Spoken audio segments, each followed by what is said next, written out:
what we've done is for this one is just for the first one, we've basically just written down loads of things that these guys have argued about on Twitter, all the great conversation starters, and we'll just see which ones go anywhere. But I actually thought, bearing in mind the timing of when we're recording this, so we're recording this on Saturday evening. And this is basically when everyone's found out today this ridiculous news, like actually probably the biggest off-season, not even off-season, mid-season news probably ever, which is that there's all these role swaps in Europe to jungle. So everyone knows the big one was Bwipo, which actually seemed to actually go down fairly well on Reddit. Like people seemed more annoyed by like what is Fnatic doing and what is like the Adam move. People didn't seem as annoyed by like Bwipo going to jungle. But the one from today is obviously the huge one, which is that SK Gaming is going to rotate out Tinks, who was like pretty hyped actually for people in this coming into the spring split. They're going to put Treats, their support player, in jungle, and then Jezis is coming back to play support again, which obviously he did years and years ago when he was in Fnatic, but on this weird angle of like, I'm only doing this because the players are saying I want to do it, which is one of the weirdest angles of it itself. It's like if you're the coach, man, you think you're good and you're better than them, just say that. But okay. So obviously the general topic here, Amazing, I know you had some very strong thoughts about this, is basically the implication from the teams in pro play, bearing in mind for all the other roles, top lane, mid lane, they're still looking for like super rookies in ERLs. They're still trying to find the next super talent. The implication here is people apparently think jungle's the easiest role. Yeah. Isn't that kind of what you took from it? That's kind of what I took from it, because when you look at like how people are also honestly like interacting with my tweet, for example, right? When I talked about it, I said I do think that it's really bad for a lot of people that are trying to like get to the LEC, trying to get to that level. They kind of see suddenly that their role is not just being competed for by their jungle peers, but also by other players. So it definitely puts more and more rocks into their way, and it also kind of reflects really badly on the jungle role itself, because you're telling people it's so easy that anyone who wants to can suddenly role swap from other roles, whether it's top or support at this point, right, and make use of it. And I think that message is really, really difficult and complicated, because while I do think that the inherent like the difficulty of the jungle role has gone down over the years, like I think some of the individuality has been killed off, and I've been really vocal about that. I still think there's so many intrinsic things that you can't pick up within 1 or 2 weeks. And that's basically what they're expecting right now from a top and support player, respectively, which I completely disagree with. So from my perspective, I've played a lot of Phil recently. I've actually played a ton of jungle as well, and it's going really well. Now, the thing is, jungle is ridiculously easy right now. I think anyone can pick it up instantly and be good at it. But the problem is, that's because people are playing Udia, Rumble, and Morgana, and these champions are super easy, right? But those champions are going to be nerfed, and once Elise, Kha'Zix, and actually difficult junglers comes back, people are going to have a much harder time, and they're going to shoot themselves in the foot, I think. Yeah, I mean, I think that's part of the issue, but I also don't quite agree that it's like so easy right now to. I mean, if you, for example, come from support, obviously have some kind of prior knowledge on Morgana. Like if you come from top lane, you can meme about the volleyball knowledge, to a certain extent, but it's like. It's the jungle role in competitive, and I think that's what a lot of people get wrong right now. Like I think in solo queue it's a lot about just like going through the repetitions, which is why you have a lot of AFK junglers, honestly, being at the top. Like we had this discussion way in the past with Mr. What's the other LS guy? The Malice, exactly, right? Yes. That people like this can actually like cycle through, but the thing is that. While this works for some time, and as you said, right, if a meta shift occurs, you suddenly have to relearn, and you have to kind of go back on prior knowledge. And I think that's where a lot of people are gonna, like, as you said, shoot themselves in the foot. But it's also like right now where the jungle role still requires you kind of talk about certain things. What is your pathing? What is your matchup? How are the lane matchups? Like, when can we go for team fights? Like, it's a lot of accumulated knowledge over the years that I think you have to kind of bring into the game. And I don't think that someone I think Bwipo is in a better state, way better state, honestly, because he's just a better player than Treats overall, than Treats is, because I think Treats, like, mechanically is not the same player that Bwipo is, and Treats is also not going to be the same, like, experienced player where he has experience winning at the highest level compared to Bwipo, and he can't bring any kind of prior knowledge into the role because he has no prior knowledge, right? Sure. By the way, Wicked, when you said your answer, you kind of like sounded like you were relating it to your solo queue experience. Is there a distinction to be made? Like for example, if you say it's easy, like as in if you play in solo queue, maybe even at like a high level, is it the same for competitive though? You don't think for competitive there's a higher kind of like barrier to entry to be a pro jungler? I think for competitive, it depends again on the season and so on, right? Like, as I said, once you get Elise and Kha'Zix back, it's going to be a lot harder. But right now, due to these champions being so simple and being rotation, like a super simple, you do bot into top, into crab, into base, into bot, into whatever you do generally, unless you see a free gank. And the ganks are generally called by your teammates, right? So it's very simple. I think right now, jungle is very related to the team. And the number one thing you need to do is communicate. And if you're able to communicate all the time, then I don't think it's that big of a problem mechanically. But I think the laners are what sets up the jungle. For example, if you look at MSI, we saw C9 with the famous blabber crab, right? There's obviously miscommunication from top because Fudge wasn't able to push as he's supposed to in that matchup. And blabber was like, what am I going to do now? I'm going to get double crab again. And then he just jumped in and took it and died. Yeah, I mean, I can understand what you mean, but I think it's slightly more difficult than that. Like, I mean, obviously it's about communicating, but when you play the jungle, like, and I think that's like basically why I can't lane either, or like I struggle to lane unless I'm playing like with a support on my as my AD carry, you know. Then like I feel like you're always stuck in the position where you have to recalculate everything, right? Like instincts kind of take over when the conscious level of expertise becomes subconscious, right? That's when the instincts kick in, because that's basically the definition of instinct. Sure. I think people who are basically at like starting to learn jungle, they keep making conscious decisions. That doesn't mean that it's bad. Like that doesn't mean that it's bad. It can be that they make the right decision every single time, right? They make the right gank happen, they make the right play happen, the right dive happen. But it's when the pressure comes onto you and you actually have to you have to rely on some of the instinct and basically like have that be the ground level of you, is when these people are going to struggle. Like, for example, we've seen this, I think Blabber is maybe even a good example where I feel like a lot of his instincts actually were mismatched by what he saw on the map, right? To a certain extent. And a lot of the decision making was so influenced by the pressure he was facing that suddenly he had like a base level of instincts to come back to, but it was not sufficient enough. And I think that's what we're going to see with a lot of junglers that are going to like come from other roles where suddenly they have no instincts to come back on. They're going to be put under pressure by anyone that is going to put in skill check them to any certain extent. And suddenly they're going to be struggling because they don't know what to do. They don't know how to come back in certain situations because they haven't encountered them. They don't know how to push the lead to the high extent because they haven't encountered that situation. So it's always like, They don't know the very intrinsic things of jungle that like people have learned for years and years and years. And I think even if they make like 100 right choices, I think when it comes down to it and they are gonna face pressure, they're gonna be in really, really bad spots, even worse than Blabber was at MSI. I agree with that. Also, one thing I want to note about jungling, I think jungle is one of the roles that's fully knowledge-based, or like mostly knowledge-based, right?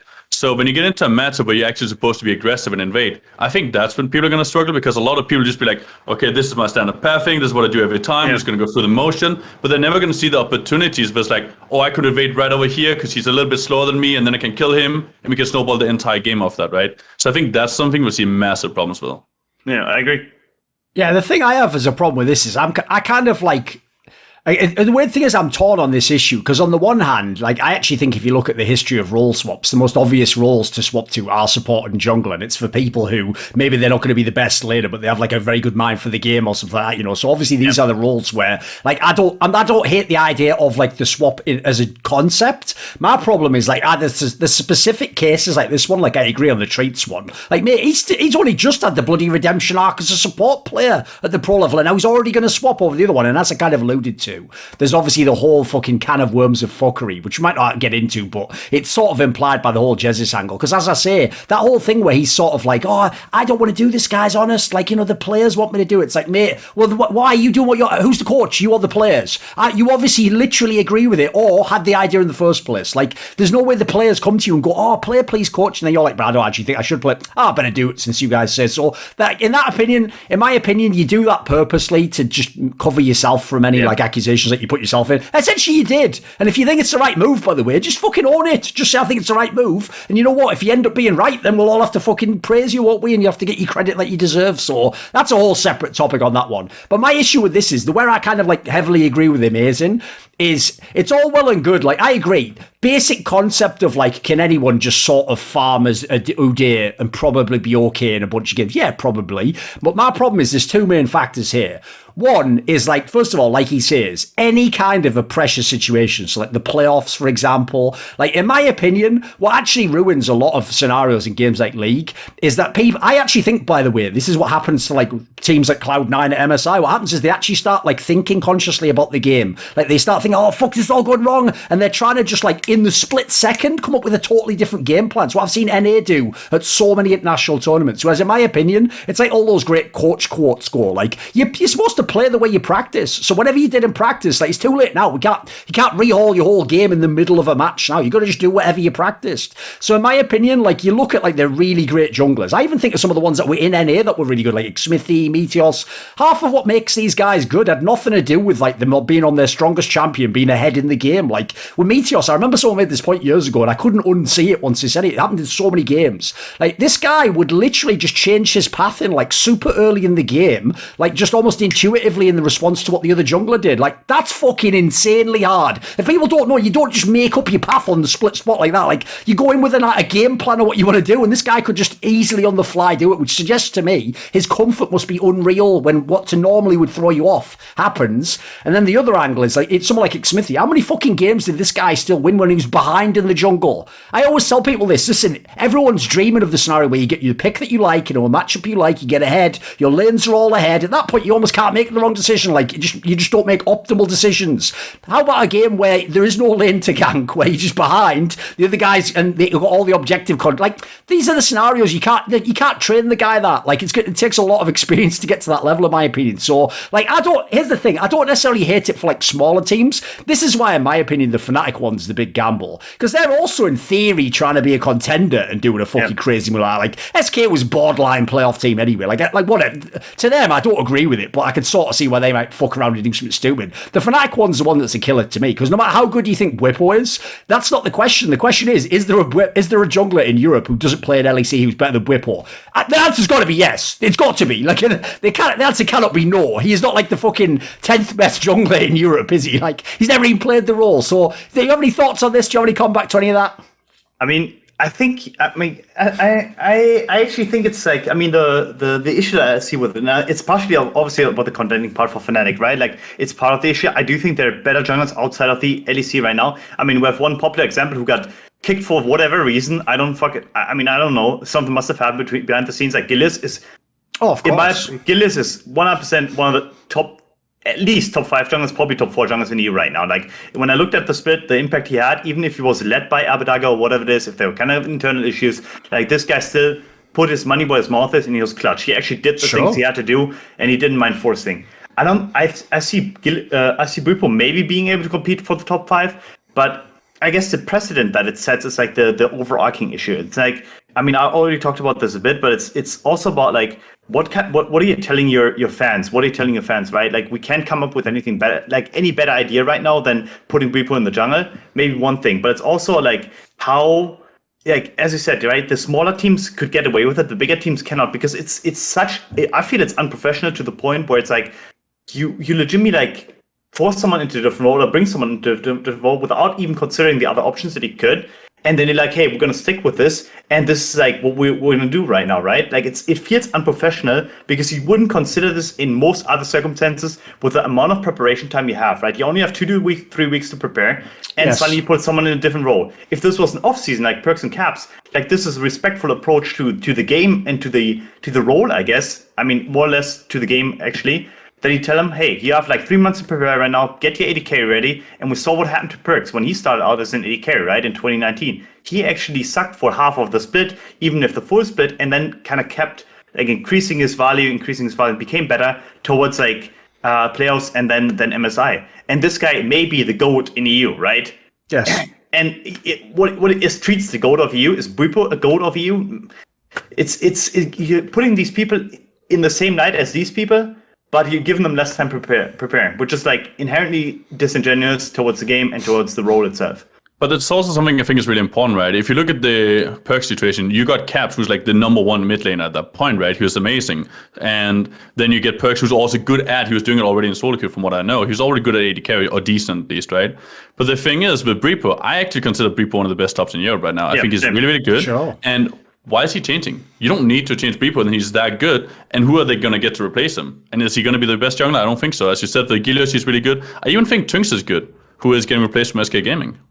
Yeah, I mean, either one that has some kind of experience, and like I was made fun of this for talking about experience, because like, I mean, experience may not matter because like seasons change, whatever it is. Like, sure. This is complete BS. And what I mean by the BS, like, if you have encountered, like, the League is a cyclical game. Like, patches come and go. At some point, you're gonna encounter something that you've encountered before. You can rely on prior knowledge, which is basically experience is prior knowledge, basically. So, and you can rely on that and re-bring that, right? What can, for example, someone like Bripo, who has now played that role, come off of? He has no prior experience. Even if he has like experience as a whole, he doesn't have prior experience in that role, right? And the same for obviously Treat. So it's like, I don't know. Like, I mean, I guess I'm getting kind of worked up over this, because the more I think about it, the more mad it actually makes me. Even if the Bripo example is maybe not the most fair one, because I do think that he's great, you know, as an individual player, not actually in his role only, but he's a great individual player.